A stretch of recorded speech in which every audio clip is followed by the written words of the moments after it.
All right, the cult classic Rocky Horror Picture Show is coming to the Shubert Theater in New Haven tomorrow night. So let's do the time warp. Let's do it. Let's the time do it. warp again. The time warp again. Yes, there's a very special guest who is part of the 47th, that is mind-blowing, anniversary tour of the original Brad, Barry Bostwick. Barry's joining us live to tell us all about doing the time warp again. Barry, first of all, it is just so great to see you. I feel like we should be good friends and like we're from a mother from a different mother or something like that.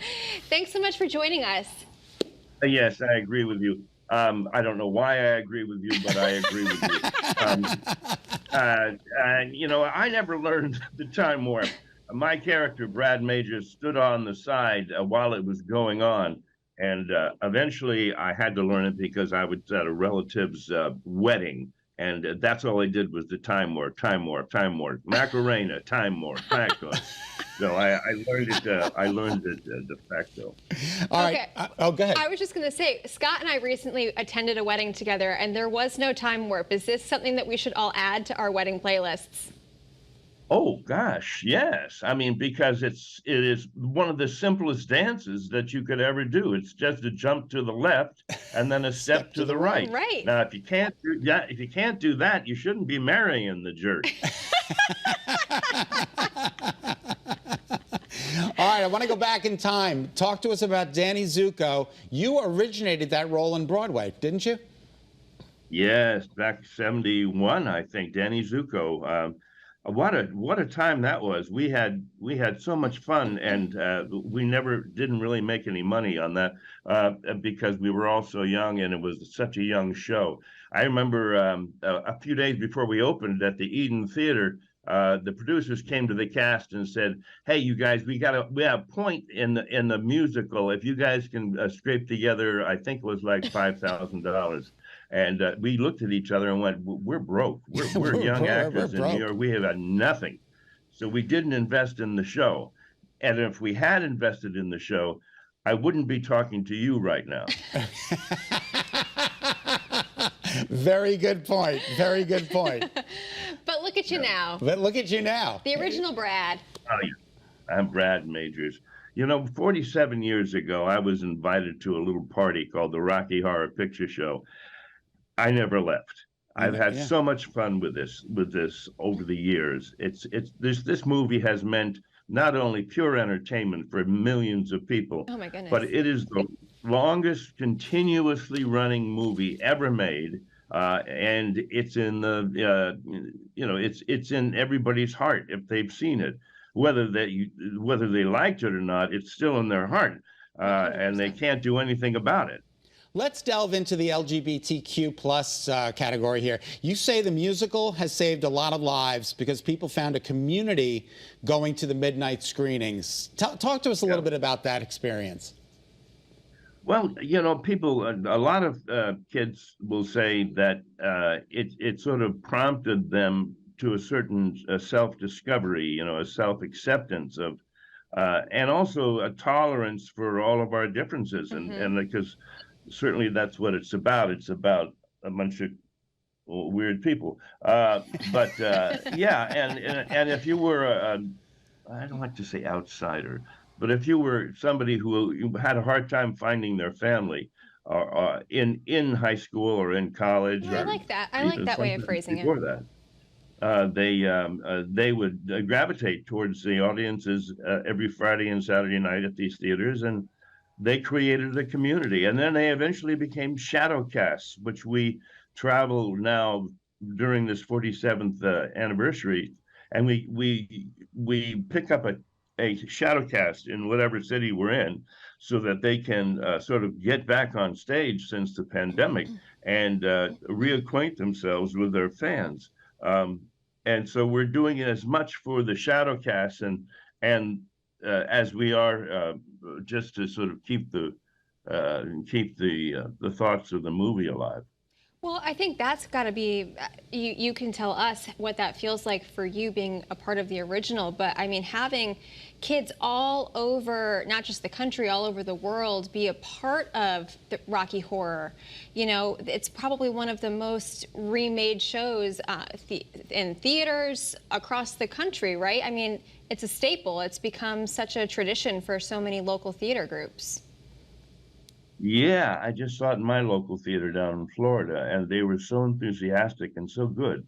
Um, I mean, anybody can do it now. Well, it costs money to do it. I mean, even our little screenings now, you know, Disney has bought the film from 20th Century Fox and has, I don't think they quite understand what they have yet. I think they think it's just another Disney film about an evil queen, but it's a little more than that. All right. A little bit, a little more. A little more a than little that. more, yeah. Your dad, Henry Budd as they called him, God rest his soul, he was an actor as well. Is that how you got into acting in your home?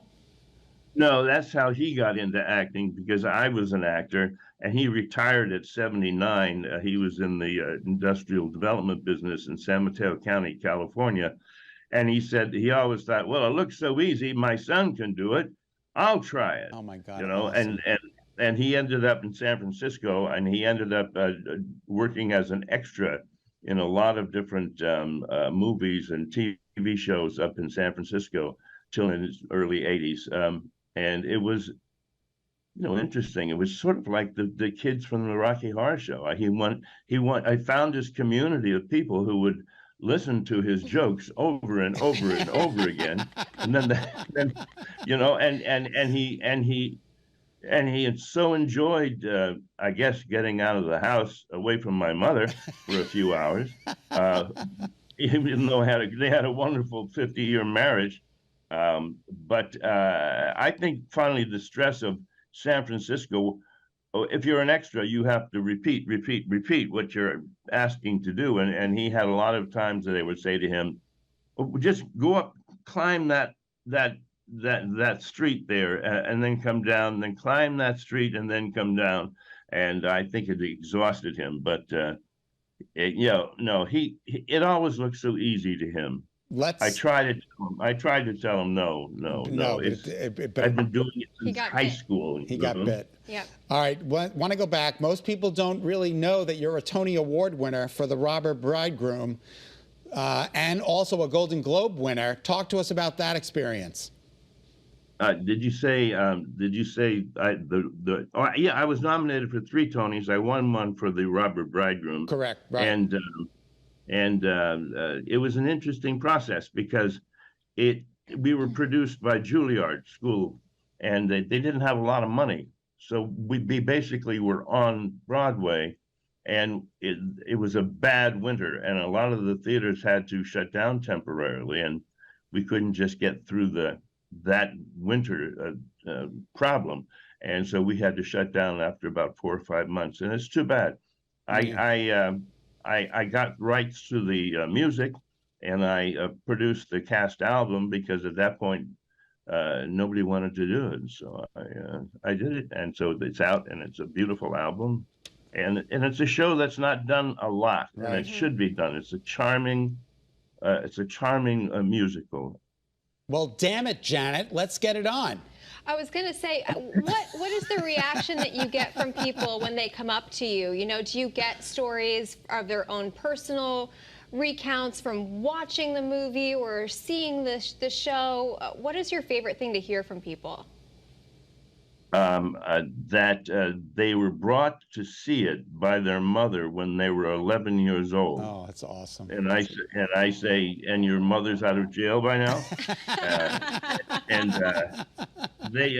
Everybody it is so surprising to me that everybody has a story about the first time that they saw the Rocky Horror Picture Show.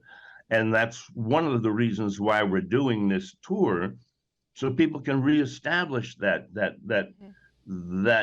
first time feeling. And also, we've had a lot of virgins at ours, and the virgin is somebody who hasn't seen the show with the live cast. Right. And we did a show, a couple of days ago, and there must have been 600 or 700 virgins, and I think I said I haven't seen so many virgins since junior high school.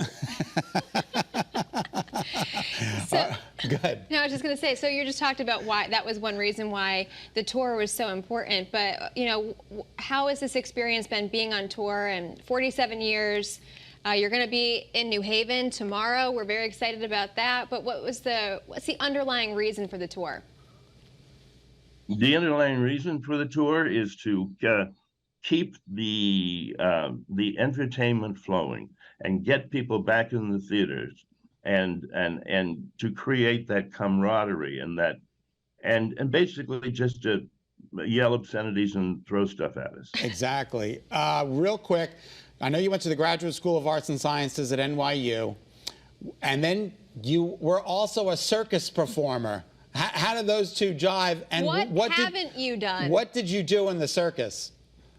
Well, it's a couple things. Number one, I was a lead singer in a group called the Clowns with a K, and we were produced by Ringling Brothers.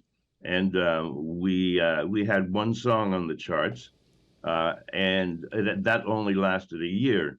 But prior to that, in NYU School of the Arts, one of our programs was a circus arts for the actor, and you learned how to juggle and walk on big balls and do some simple little trapeze work and a lot of clown work. And so that was taught by Javi Burgess, who was a well-known circus teacher, and he taught at Juilliard and he taught at NYU. And we, on the weekends, there was 6 or 7 of us who had graduated from NYU, formed a group called Cerco dell'Arte, and we went into Central Park and we would set up and do like 6 or 7 shows during the day. That's awesome. Little improvised shows with all this multiple juggling over the shoulders and everything. And then we'd pass the hat. We were buskers, basically. Yeah. And we always made just enough money for Chinese food that night. That's awesome. Well, Brad, Barry, we have to let you go. I called you Brad by accident. God, that must happen never. Barry, thank you so much for your time. The show is tomorrow night at the Shubert Theater in New Haven. Again, it starts at 8 p.m. You're an amazing actor, and we are so excited to see you in Connecticut. Such talent. Thank you so much. Thank you. Get out your feather boas and high heels, man. I want to see you there. And our toilet paper. Yes. You got it. Fantastic. Prop bags. Thank you. Thank you. Prop bags will be sold for $5 each. So there you have it. You got everything right there. Buy it right there. Yep. Starting an hour before the show, you cannot bring your own. Oh, you can't bring your own. Oh, okay. that's too bad. So you can buy your props. Yep, $5. Audience participation is, of course, encouraged. Encouraged, of course. You can't go without audience participation. No, you have to have it. All right.